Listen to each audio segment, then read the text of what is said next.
Olá, tudo bem? Como estão? Espero que estejam todos animados para darmos continuidade à nossa aula sobre escolhendo o processo seletivo, escolhendo o concurso público.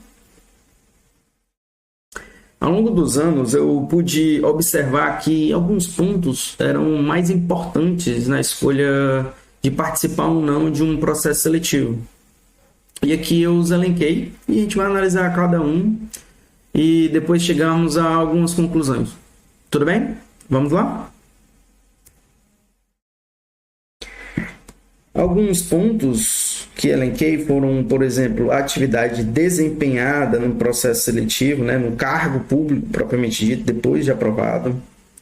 Outro ponto que no Brasil é muito levado em consideração é a estabilidade no trabalho que se tem na perspectiva dos servidores públicos, a irredutibilidade salarial, a remuneração alta. E aqui eu dou várias ressalvas nesse ponto e que no momento oportuno iremos debater que não é sempre isso, não é bem isso, mas tudo bem. Existe uma ideia no imaginário social da nossa população de que há sim uma alta remuneração. Então, é um ponto a ser levado em consideração. Com relação ao status social, que alguns entendem que alguns cargos têm, outros se levam a prestar um determinado processo seletivo, ser candidato, para agradar pessoas da sua comunidade que ele está inserido ou para atender anseios de membros da família.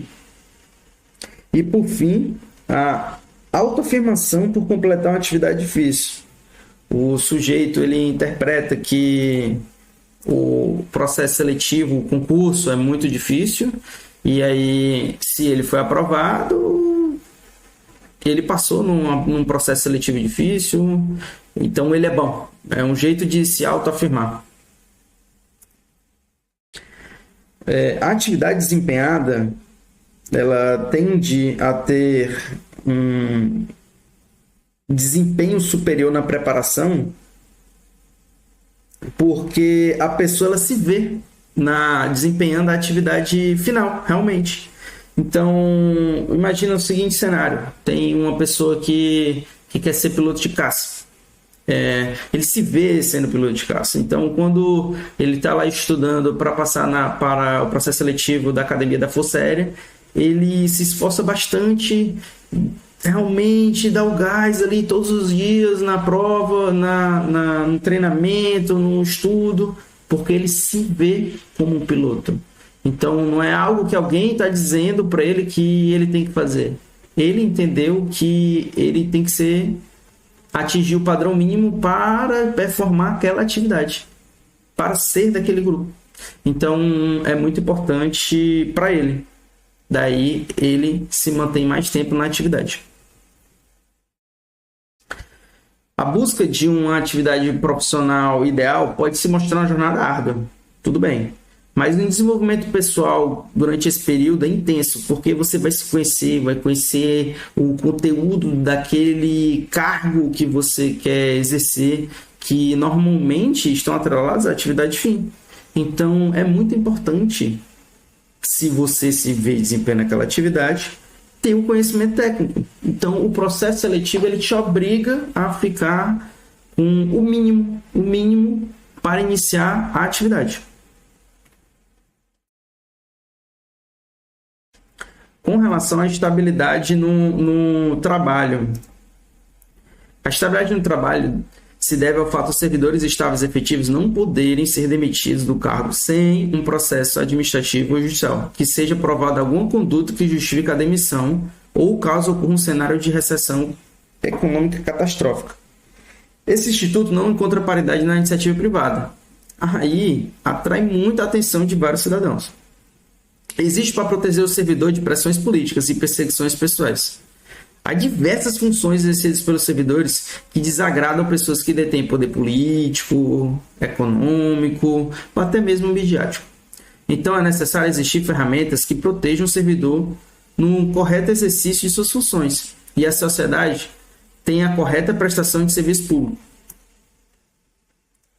Alguns pontos estão até previstos na nossa Constituição Federal.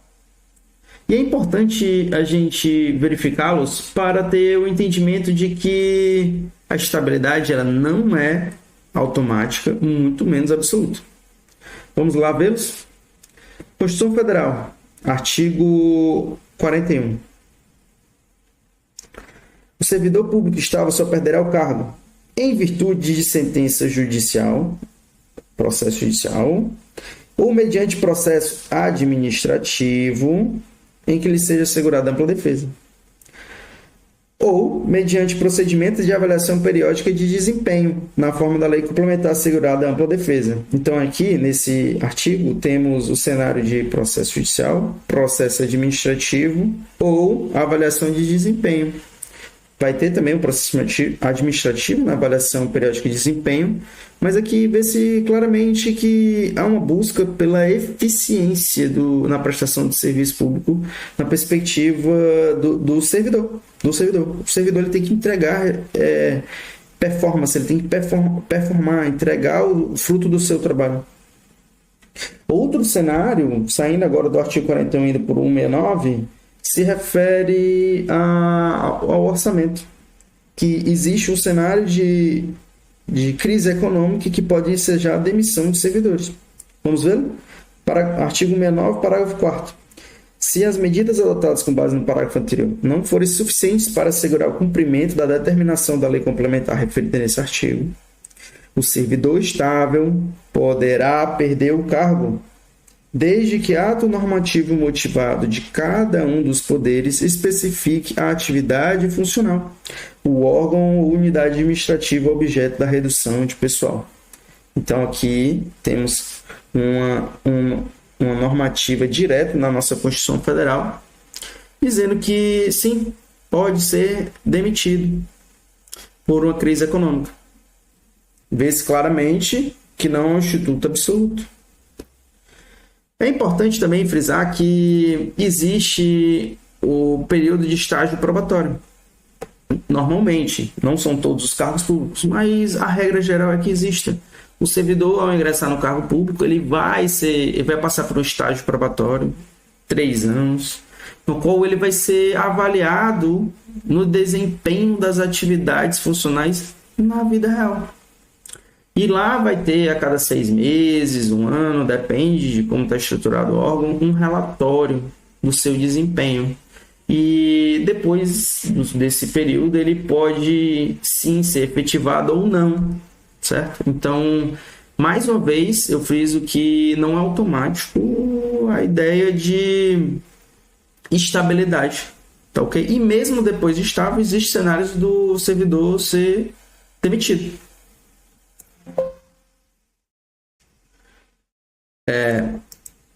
É muito importante esse entendimento de que existem sim situações específicas que podem ser já saída compulsória de servidor público estável,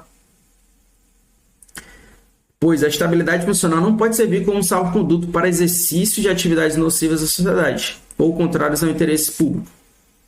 Ainda temos lá a ideia do inciso 3º do parágrafo 1º do artigo 41, que deixa claro que o servidor tem que entregar resultado. A estabilidade do servidor é realmente um ponto atrativo comparado com a iniciativa privada? Pode até ser sim, mas não é absoluta e não é automática. Com relação à irredutibilidade salarial. A irredutibilidade salarial está atrelada à estabilidade e se refere ao fato de que o servidor não pode ter sua remuneração reduzida ao sabor do gestor público. Aqui, a gente tem mais um instrumento para evitar perseguições e interferências políticas no exercício de suas funções. Ressalta-se que há diversas estruturas remuneratórias de servidores, não sendo o caso, esmiuçar tudo aqui. Sendo que todas as verbas remuneratórias devem estar previstas objetivamente em normativos com força de lei. Por que a gente tem isso no Brasil? Para evitar perseguições. Mais uma vez, é mais um instrumento jurídico para resguardar o servidor. E aí a gente evita favorecimentos de amigos ou perseguições daqueles que simplesmente querem aplicar a lei. Então, tira-se o poder do gestor imediato e joga-se para a lei, para diminuir a pressão. Tudo bem?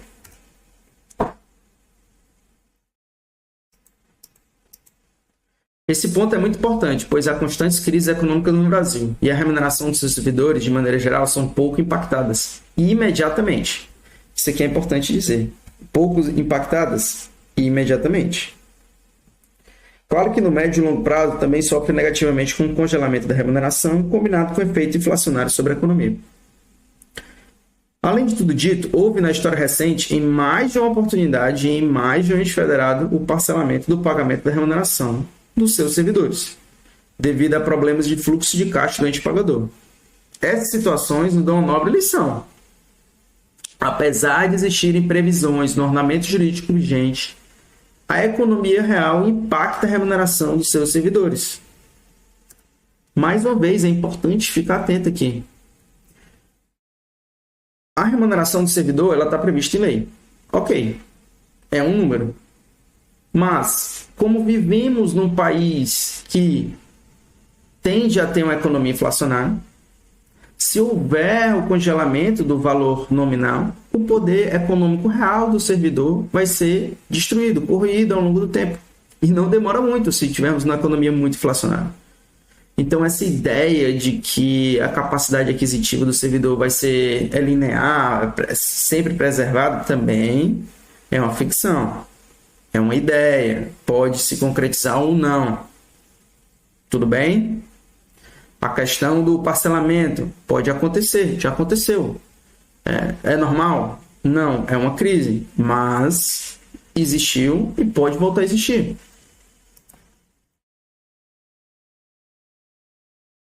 Quanto à remuneração alta, aqui temos que ter bastante cuidado ao debater esse ponto.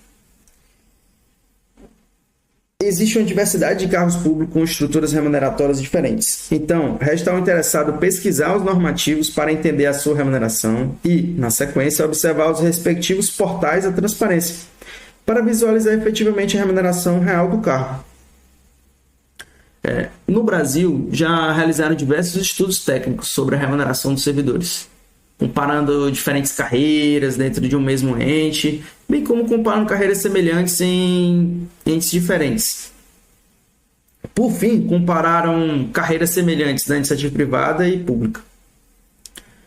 Um desses relatórios que mais chamou a atenção foi esse realizado pelo Banco Mundial, Um Ajuste Justo, Análise da Eficiência e Equidade dos Gastos Públicos no Brasil. Resumindo, a ideia dele foi a seguinte: em média, o servidor público federal ganha mais do que os dos entes subnacionais, e aí vai o Estado e o município, e o servidor público, em geral, ganha mais do que o análogo na iniciativa privada. Tudo bem, mas esses dados podem gerar generalizações distorcidas, que aí vão levar a um entendimento errado da realidade. Alguns cargos estaduais ou municipais podem pagar mais do que no nível federal, assim como a iniciativa privada pode ter uma renda muito superior à renda pública. Não se pode esquecer de que os servidores públicos de cargos com remuneração mais alta passaram por processos seletivos bem rígidos, que exigiram alto conhecimento acadêmico combinado com alta concorrência, e para poucas vagas. Logo, demonstraram superioridade de desempenho expressa no resultado do próprio concurso público. Além disso, os servidores ingressam nesses cargos com anos de pós-formação no seu nível superior e têm larga experiência na atividade, sem mencionar o processo de seleção que já foi falado. Compará-los aos jovens recém-formados e que não performaram na atividade parece ser forçoso e bem deslocado da realidade. Além disso, é um fenômeno na sociedade que indivíduos que trabalham com atividades que envolvem grande conteúdo econômico geralmente têm uma remuneração mais alta do que a média de outras atividades profissionais. Certo. Aqui alguns podem ficar com uma certa dúvida do que foi falado. Vamos lá. O servidor, ele tem uma boa remuneração em alguns cargos. Ok. E aí, comparado com o seu análogo na iniciativa privada, ele parece ganhar bem mais. Tudo bem. mas essa comparação ela não é perfeita, porque muitas vezes você está analisando alguém que entrou no serviço público no primeiro exercício, no primeiro ano de exercício na atividade, e comparando com um recém-formado no primeiro ano, sendo que aquele que passou no serviço público já tem anos pós-formado. Então não é uma comparação linear. Tudo bem? E tem várias outras questões atreladas a essa comparação de remunerações que eu acho que não vale mais a pena a gente estressar aqui os conceitos. Então, sem despender mais energia nesse assunto, vamos analisar outros pontos. Recomenda-se ao interessado, né, ao concurseiro, ao candidato, a você, diligenciar no sentido de compreender a estrutura remuneratória específica, bem como fixar a ideia de que uma remuneração mais alta está atrelada a mais responsabilidade. Isso é muito importante, pessoal. Remuneração mais alta está atrelada a mais responsabilidade. Um desempenho em atividades complexas e que o impacto do seu trabalho afetará toda a sociedade. Por fim, registre-se que a maior remuneração normalmente está acompanhada de menor oferta de vagas e mais interessados existirão, aumentando a disputa e, normalmente, a complexidade e volume de itens abordados no concurso, de modo a exigir um alto nível de dedicação na preparação do concurseiro para obter a aprovação no certame. Nesse cenário, eu acredito que ficou claro que a alta remuneração não é para todos os cargos. Tem diferença de remuneração entre níveis de subnacional federal.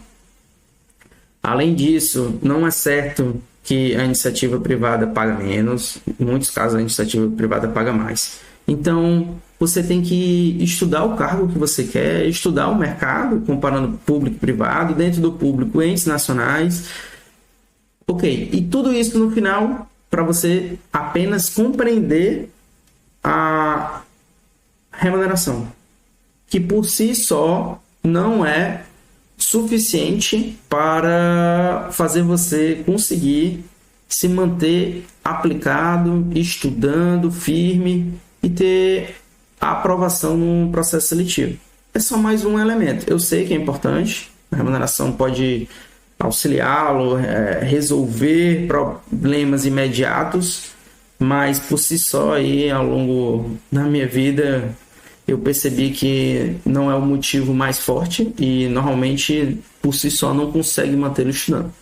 Bem, vou parar essa aula por agora e depois nos encontramos para prosseguirmos no assunto. Até mais, espero vê-lo em breve.